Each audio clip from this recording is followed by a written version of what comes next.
Halina't samahan ninyo ako at ating akyatin ang isang magandang pasyalan dito sa lugar ng Sablayan, Occidental, Mindoro. Alam nyo ba na dito rin matatagpuan ang pinakamahabang zip line sa buong mundo na may habang 1.6 kilometro patawid sa isang isla na katabi ng isla ng Pandan Grande. Sa lugar na ito ay talagang mahahalina ka dahil bukod sa mataas ang lugar ay napakasariwa pa ng hangin at talaga namang mawawala ang iyong mga alalahanin. Bukod sa maganda ang lugar na ito, ay dito mo rin makikita ang sinaunang parola na siyang nagiging giya ng mga mangingisda sa hating gabi pag sila ay pauwi na mula sa panghuhuli ng isda. At sa lugar ding ito ay makikita mo ang mural ng isang pamilya ng mangyan na pwede mong isuot ang iyong mukha para magpa-picture. Ang parola ay talagang buo at maayos pa at makikita mo habang ikaw ay naglalakad sa lugar na ito. Ngayong summer makikita mo na ang mga damo ay kulay brown at sa tagulan naman ay kulay green. Bagamat ang lugar na ito ay nasa itaas ng bundok, ay mapapansin mo na lahat ng bato dito ay mula sa corals na makikita mo lamang sa ilalim ng dagat.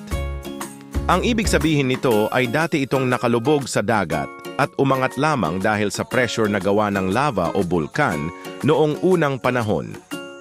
Kaya huwag kayo magtaka kung bakit may matataas na bundok tayong nakikita dahil bundok ang pinakamalambot na parte ng mundo na pinaaangat ng bulkan.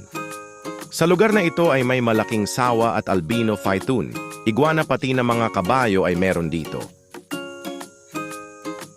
Bagamat hindi hayop dito sa Pilipinas ang iguana, ito ay madaling naka-adapt sa klima ng Sablayan Occidental, Mindoro. Marami din dito ang mga wild animals na gawa sa bato upang lalong ma-attract ang mga turistang bumibisita sa lugar na ito na kung tawagin ay pressing park. Ingat lang kayo sa paglalakad, baka akala nyo ay yari pa sa bato ang ahas pero totoo na pala dahil nasa bundok nga ito.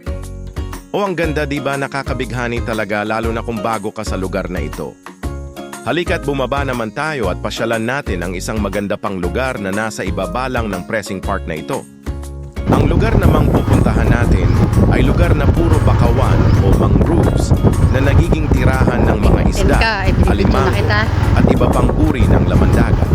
At habang papalapit ka dito ay mapapahanga ka sa mga halamang bugang-bida na nasa tabing kalsada na ating dinadaanan.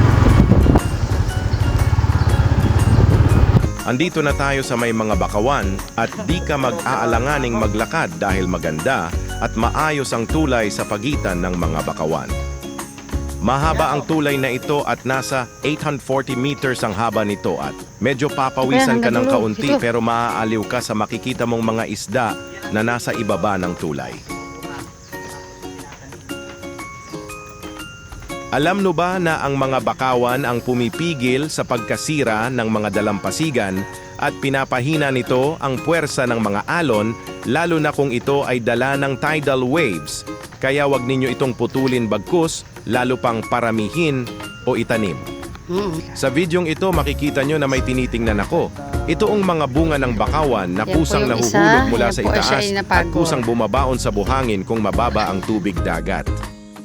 Paglabas naman sa lugar ng mga bakawan o mangroves ay Poblacion Boulevard naman ang iyong masisilayan. Halika at maupo muna tayo at ating damhin ang sariwang hangin at tunog ng alon sa dalampasigan dahil ako'y napagod sa ating pamamasyal. Salamat sa inyong panonood ng aking video. Paki-like, follow and share kung inyo pong nagustuhan. Marami pong salamat.